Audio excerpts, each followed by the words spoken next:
For 1,000 years, kings and queens of Europe had absolute power. But absolute power corrupts absolutely. Greed, revenge, sex, madness, witchcraft, murder. Every monarch had their royal secrets.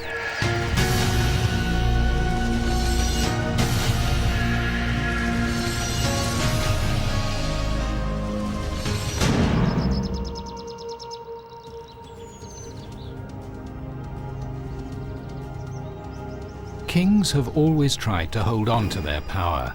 Survival meant eliminating enemies. Executioners and assassins did the dirty work. As children, 3 kings watched in horror as family members were slaughtered. Macbeth, King of Scotland; Eric XIV, King of Sweden; Ivan, Tsar of Russia.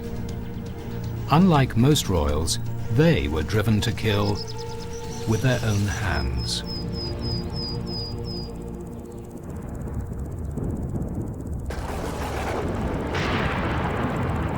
A savage storm over Moscow. The year is 1530.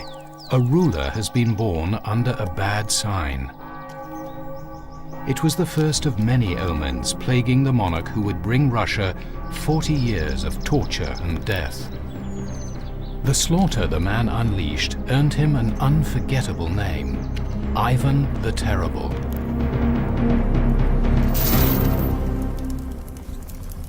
And it all started in his unusual childhood.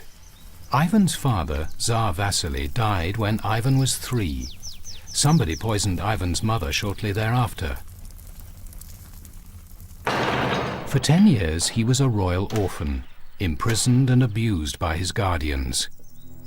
Young Ivan constantly faced death from nobles battling for his crown. But the stubborn prince was a survivor. By age 13, Ivan had enough support to be crowned Tsar of all the Russias. Now he had the power to take revenge. Tsar Ivan immediately ordered a rival prince thrown to a pack of wild animals. They tore the man apart. This first taste of blood was just the beginning. Always on guard to protect his throne, suspicion became his way of life. To extract confessions from suspected plotters, Ivan turned to torture. Ivan whipped men until their skin hung in bloody strips.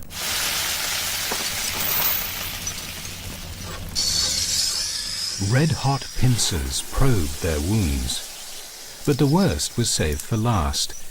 Glowing coals were stuffed in victims' ears. After Kremlin dinners, Ivan led appalled guests on tours of his torture chamber. Despite his tortures and executions, Ivan considered himself a religious man. Religious leaders built a great cathedral in honor of the young Tsar, cementing his lifelong relationship with the Orthodox Church. So after stressful periods of brutal bloodletting, a pious Ivan retreated into monasteries to pray. The more atrocious his acts, the harder Ivan prayed. The time known as the Terror had begun. By the time he was 30, Ivan had earned the name that would make him infamous: Grozny, the Terrible.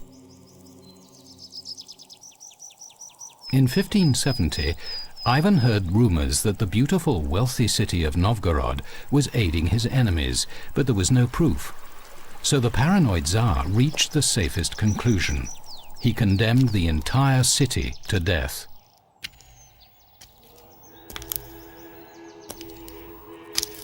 Ivan traveled to Novgorod to personally end the rumored treachery. His first stop was the cathedral, where the local archbishop had hidden the city's treasures behind church walls.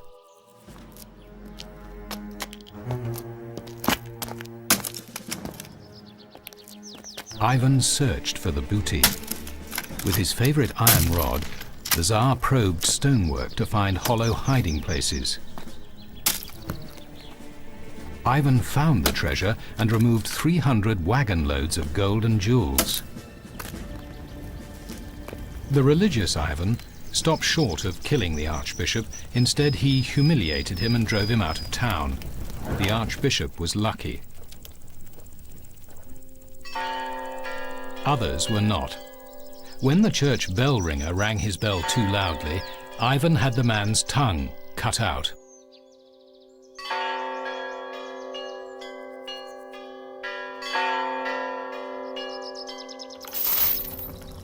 Ivan then invented some especially painful tortures, sliding needles under fingernails, ripping ribs from chests, hammering nails into bones. The carnage escalated. Ivan's men tied children to their mothers and threw them into the freezing Volkhov River. The few who broke free were stabbed to death with boat hooks.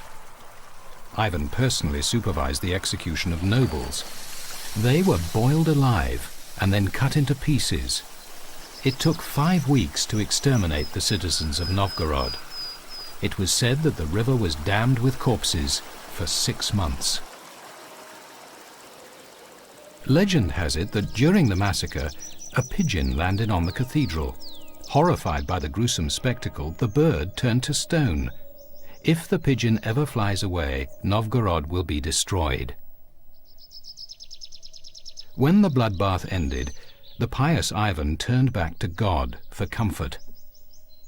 He sent the list of his victims to every cathedral in Russia, along with a bag of gold. Ivan hoped for absolution, even though his list bore the names of 2,700 men, women, and children.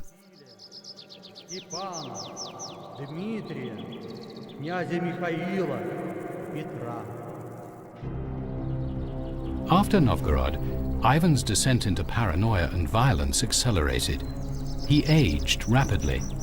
Truth was, the Tsar of all the Russias was riddled with syphilis. As the disease ravaged his brain, Ivan became crazier than ever.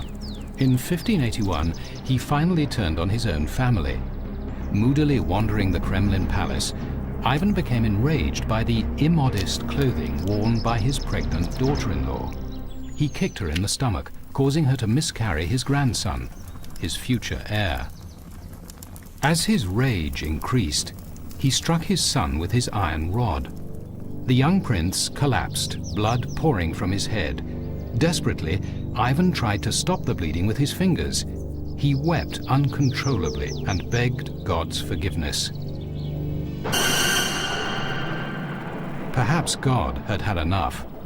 4 days later, the prince was dead. In these 2 outbursts, Ivan had wiped out the future of his dynasty. His life of torture and mass murder had made Ivan a broken man. He turned to astrology. Since a terrible storm had heralded his birth, Ivan felt another cataclysm would precede his death.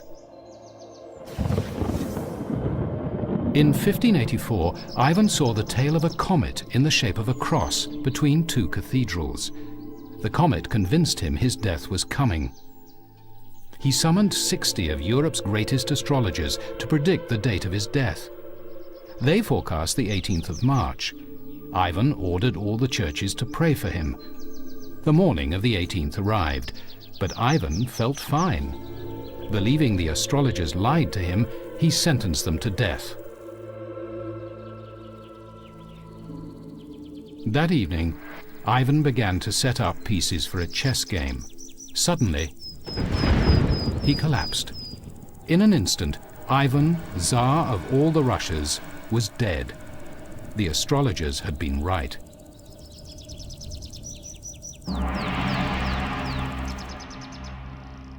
A monument to 1,000 years of Russian history stands in the city of Novgorod. It honors every Tsar of Russia except one, Ivan the Terrible, the maniac who killed more than 50,000 of his own countrymen. During bitter winters, the Volkhov River freezes over. But one stretch remains unfrozen. The exact spot where 2,700 people were murdered by Ivan the Terrible.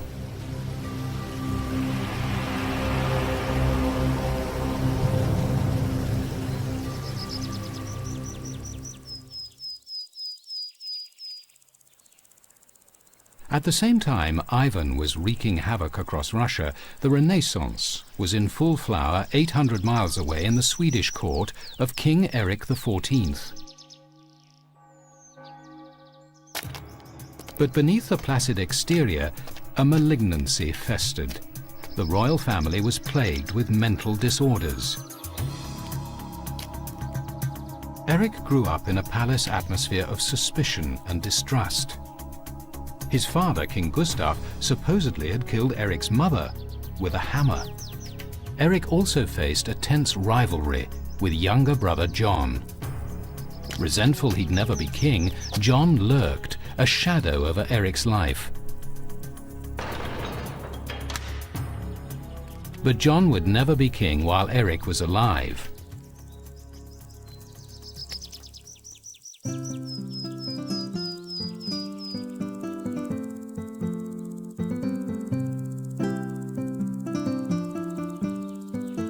The Renaissance king had brought his country out of the Dark Ages.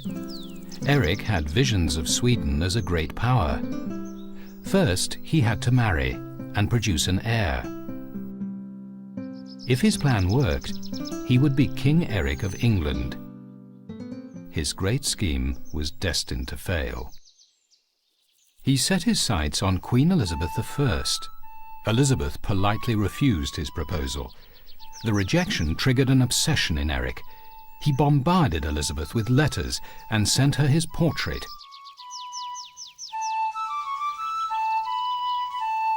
Erik's fixation growing, he set sail to claim her by force. Fortunately for Elizabeth, storms and seasickness turned Erik back. Erik's obsession only got worse. He proposed to many princesses. They all said no. Paranoid, he imagined a plot to destroy his dynasty. Brother John reinforced his delusion by successfully marrying a Polish princess. Erik retaliated by throwing John into prison. Simple household objects took on sinister implications. When two servants carelessly left a jug, halter and cloak in the royal toilet, Erik condemned them to death for annoying him. When a staff member accidentally broke the royal scepter, Erik charged him with treason, a capital crime.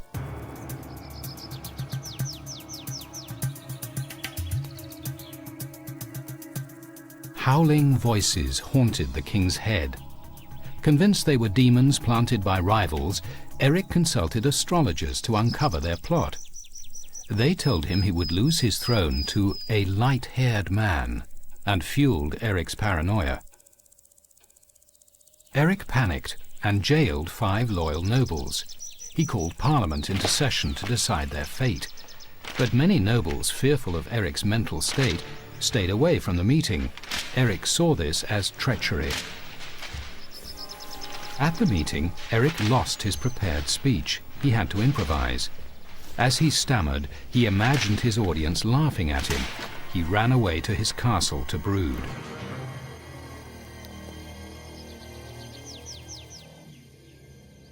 Several days later, the erratic Erik calmly emerged. He asked his prisoners for forgiveness.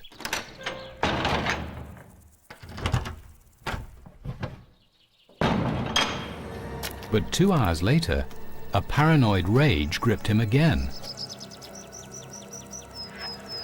Fired by his inner demons, he stormed into a noble's cell. Screaming the man was a traitor, Erik stabbed him to death. Raving, the king ordered guards to kill the other prisoners. 4 more nobles were butchered.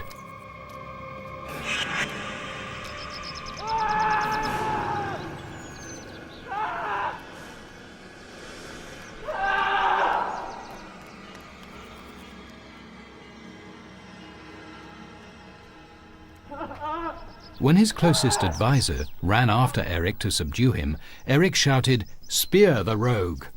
Unquestioning guards hacked the old man to death.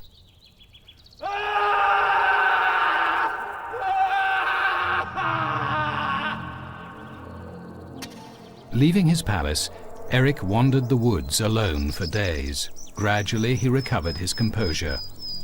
Guilt over his murders compelled Eric to offer gold to the victims' families. They refused to take it.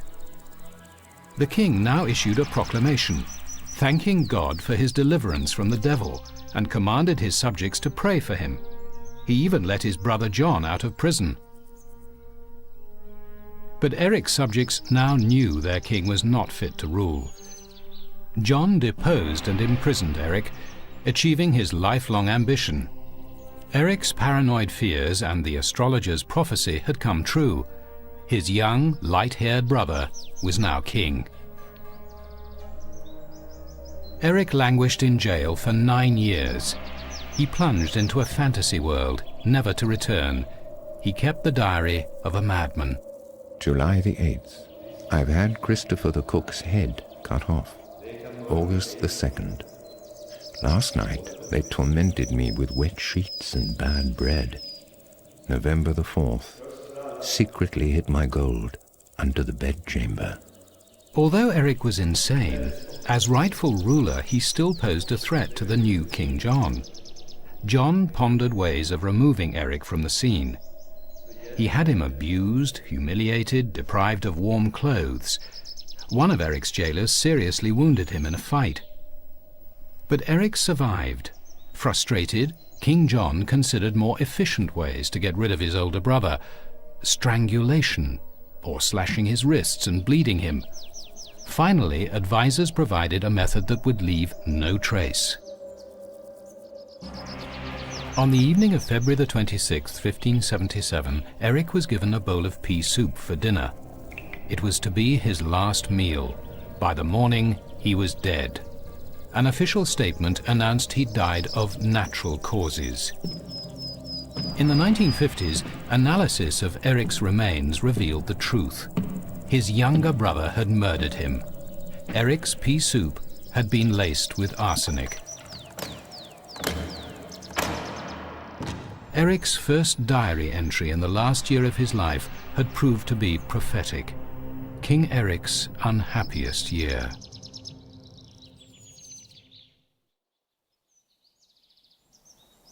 Unlike the sophistication of Renaissance Sweden, life in 11th century Scotland was short, nasty and brutish.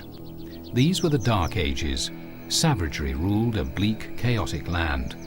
Clan fought clan and kings ruled by the sword. This brutal world was home of another troubled monarch, Macbeth.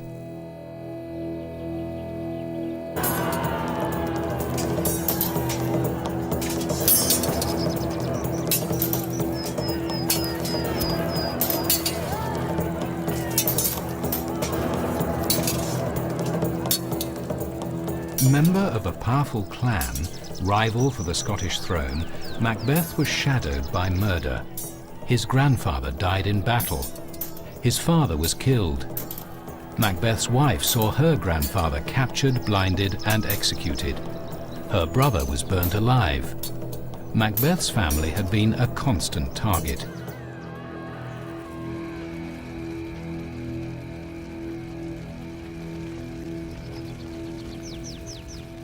Macbeth blamed the bloody mayhem on the King of Scotland, Duncan I.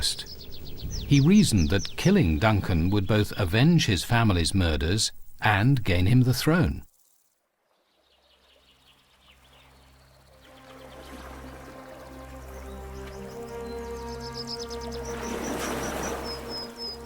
"500 years later, Shakespeare wrote his great play about Macbeth. He imagined Macbeth's life as a tale of ghosts and witches. But unknown to Shakespeare, Macbeth's true story lay hidden in a fragile manuscript written by a mysterious monk. In the 19th century, scholars pieced together the story. The tale was more savage than Shakespeare imagined. In the real story, Macbeth hatched a clever plot. He swore allegiance to King Duncan. At the time, Duncan's power was slipping. He needed friends. Duncan trusted Macbeth and gave him an army to help defend his kingdom. Macbeth now drew closer to vengeance and the crown.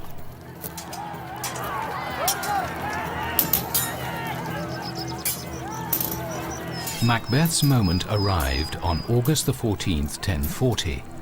Surprising King Duncan, Macbeth turned on him in a bloody ambush. In the heat of the attack, Macbeth pitilessly cut Duncan down. The mortally wounded king lay on the battlefield, left to die.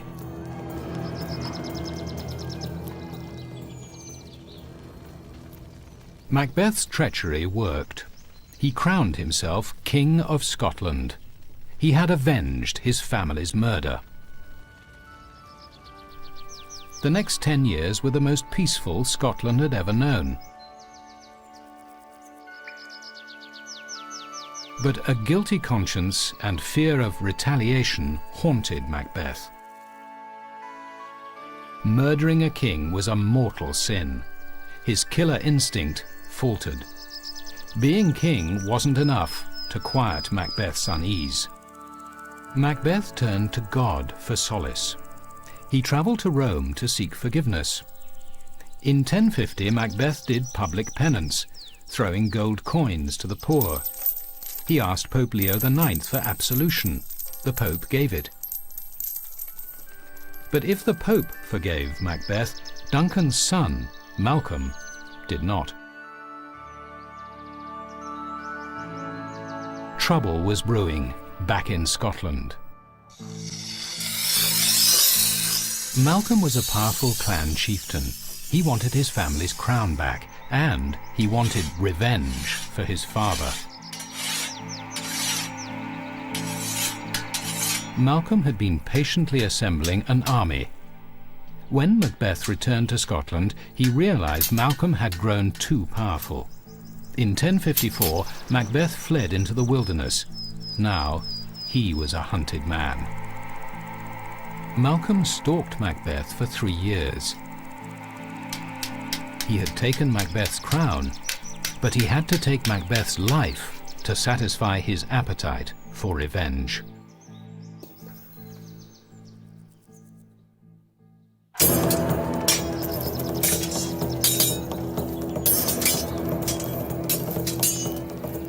Finally, at the village of Lumfannon, deep in the Highlands, Malcolm caught up with his quarry. Now it was Macbeth's turn to fall to the blade of a man who would be king.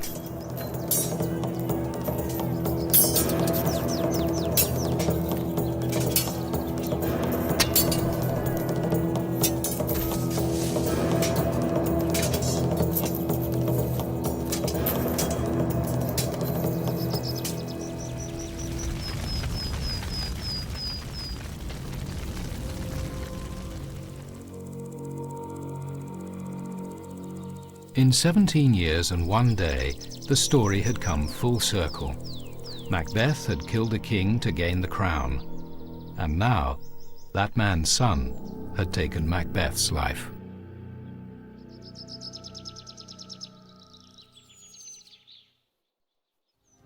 Macbeth, King of Scotland. Eric XIV, King of Sweden. Ivan the Terrible, Tsar of all the Russias. 3 murdering royals who took life with their own hands. The divine right of kings had given them power over their own subjects, but even they had gone too far. The price of murder turned out to be their own misery and death. Those who live by the sword must die by the sword, even kings.